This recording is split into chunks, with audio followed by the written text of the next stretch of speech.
So today's July 18th, 2018. I'm going to talk about Turkey, but first I need to talk about Netflix because it's after hours.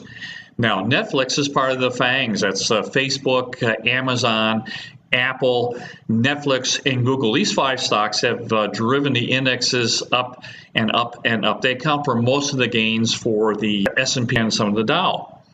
Now, Netflix this afternoon, after hours, has lost $55 in 2 hours. It came out of nowhere. So after hours, they announced the fact that their statistics showed that they didn't have as many subscribers as people thought they would, and they're getting punished. 15%, almost 15% loss in 2 hours. So if you got up this morning owning Netflix, you felt pretty good about yourself. Now you got to go home to dinner not feeling so good about yourself. Now, it's Monday, so maybe by tomorrow morning, Tuesday, everything will be smoothed out again. But this is a late stage problem. So when you're in a business cycle, you need to protect the early gains that you get from the early side of the from the early part of the business cycle. That's when most of your gains are made. You make your money in the early stages of the business cycle. As it starts maturing and starts to complete, you can very well lose a lot of your gains, and they kind of equal each other's out. So what your goal, of course, is to keep those gains. So you need to talk to your advisor. We've talked about that, particularly as a baby boomer, creating some kind of an income stream for yourself that's safer and less of a risk asset class. So speaking of risk asset, that's where Turkey comes in. Turkey is the poster child for emerging market debt and emerging market problems.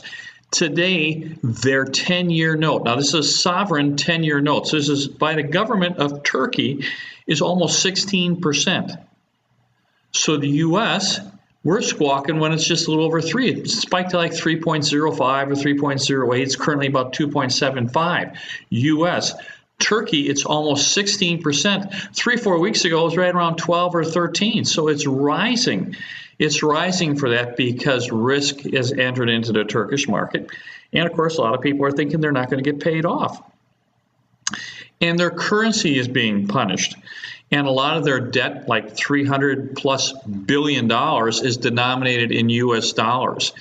So that means that they're not paying off in their local currency. They're paying off in US dollars, and their currency is being punished. So if you borrowed $100 million, that means instead of being 100 million lira, it's like 160 million lira.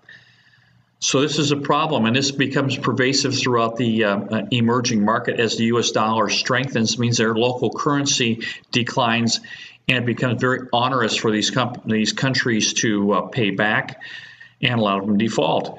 And we have 17 or 18 that are really on default watch. And of course, the big ones are Venezuela, Argentina, Brazil, and Turkey, of course.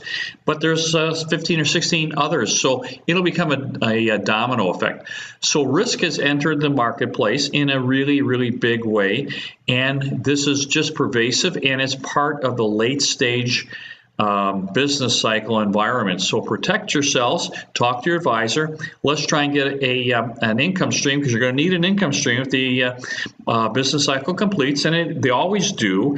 An income stream becomes pretty doggone important to you. So let's try and protect that and put it into a much safer asset class.